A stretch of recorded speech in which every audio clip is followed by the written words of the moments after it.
विष्णु पुराण की वो भविष्यवाणी जिसमें बताया गया है कि कलयुग की अंत की शुरुआत गर्मी से ही होगी। ऐसे में हर साल बढ़ती गर्मी से विष्णु पुराण की भविष्यवाणी डराने वाली लगती है। क्या पृथ्वी का अंत होने वाला है? क्या सच होने वाली है विष्णु पुराण की ये भविष्यवाणी? विष्णु पुराण की ये भविष्यवाणी अगर आपको पता हो तो कमेंट में जरूर बताइएगा। वीडियो की लास्ट तक बने रहिएगा। तो आइए जानते हैं विष्णु पुराण की भविष्यवाणी के बारे में। जय माता दी दोस्तों, माता रानी आप सब पे अपनी कृपा बनाए रखे। गर्मी और लू के थपेरे मनुष्य हो या जानवर हर किसी का जीना दुश्वार कर रखा है। बढ़ती गर्मी में कई जंगलों में आग लग गई है तो कई जलाशय भी सूखने की खबर आ रही है। इस पर कभी कभी तो गर्मी इस कदर अपना रौद्र रूप दिखाती है कि लोग लू के कारण बीमार पड़ रहे हैं और गर्मी का यह भयंकर रूप हर साल बढ़ते ही चला जा रहा है। इस पर विष्णु पुराण की तीसरी अध्याय में कहा गया है कि पृथ्वी का अंत सूरज की जला देने वाली तापिश से होगा। ऐसे में आशंका जताई जाती है कि विष्णु पुराण की दृष्टि से बिगड़ने की भविष्यवाणी सच होने वाली है। क्या प्रलय नजदीक है? इसके बारे में पराशर ऋषि ने अपने शिष्य श्री मैत्रेय जी को विष्णु पुराण की तीसरी अध्याय में विस्तार से बताया है। यह कैसे और कब होगा विस्तार पूर्वक जानिए। पराशर ऋषि ने श्री मैत्रेय ऋषि को बताया कि विष्णु पुराण में 5 तरह की बातें लिखी गई है। पहला, पृथ्वी का अंत कब शुरू होगा? पराशर ऋषि जी ने बताया कि धरती पर 30 दिन और 30 रात का एक महीना होता है और 12 महीने का एक साल होता है, जबकि पृथ्वी के और पृथ्वी लोक के 360 साल के बराबर देवताओं का एक साल होता है। ऐसे 12,000 दिव्य वर्षों का एक चतुर्युग होता है और खास बात यह है कि 1000 चतुर्युग का ब्रह्मांड का एक दिन होता है। विष्णु पुराण में बताया गया है कि 1000 चतुर्युग बिताने पर पृथ्वी का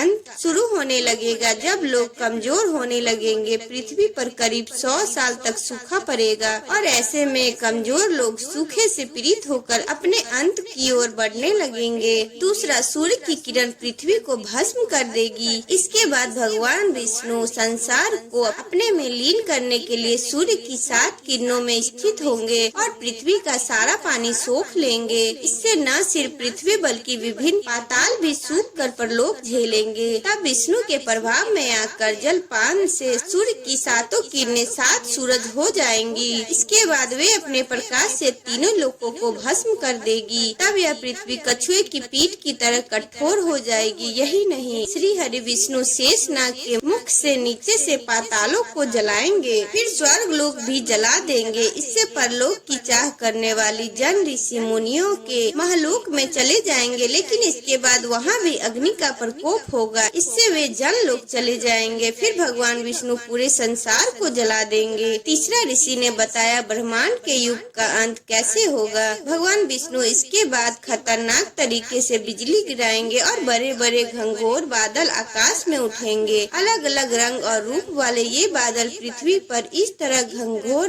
बरसेंगे कि धरती पर जल रहे ज्वाला शांत हो जाएगी। वे बादल तब तक शांत नहीं होंगे जब तक ये पूरे जगत को पानी में ना डुबोए। इसके बाद ये धरती ऊपर के लोगों को भी जलमग्न करेंगे। ये बादल 100 से भी ज्यादा वर्षों तक बरसेंगे। इस तरह ब्रह्मांड के युग का अंत होगा। चौथा, श्री मुख से निकलेगी हवा बादलों को हटाएगी। इसके बाद विष्णु पुराण के चौथे अध्याय में पराशर ऋषि आगे बताते हैं कि जब संसार में इतना पानी हो जाएगा तो सप्त ऋषियों का स्थान भी डूबने लगेगा और पूरी धरती महासमुद्र के समान हो जाएगी। इसके बाद भगवान विष्णु के श्री मुख से निकली हवा इन बादल को खत्म करेगी। इसके बाद यह भीषण हवा 100 वर्षों तक चलेगी। फिर भगवान विष्णु इस हवा को पीकर अपनी शेषनाग की शैया पर शयन करेंगे। जब भगवान विष्णु जगते हैं तब संसार की चेष्टाएं रहती है और जब वो माया रूपी शैया पर शयन करने जाते हैं तब संसार भी लीन हो जाता है। पांचवा और आखिरी, फिर दोबारा से सृष्टि रची जाएगी। विष्णु पुराण में बताया गया है कि जिस तरह ब्रह्मा जी का एक दिन 1000 चतुर्युग के बराबर होता है, उसी तरह उनकी रात भी इतनी ही बड़ी होती है। जब इनकी रात्रि का अंत होता है तब भगवान विष्णु जगते हैं और ब्रह्म स्वरूप धारण करते हैं। इसके बाद वह सृष्टि की रचना करते हैं। इसी के साथ फिर सृष्टि की रचना होगी। अगर आपको विष्णु पुराण की यह बातें पता हो तो कमेंट में जरूर बताइएगा और वीडियो अच्छी लगी हो तो चैनल चैनल को लाइक एंड सब्सक्राइब कीजिएगा एंड बेल आइकन को प्रेस कीजिएगा।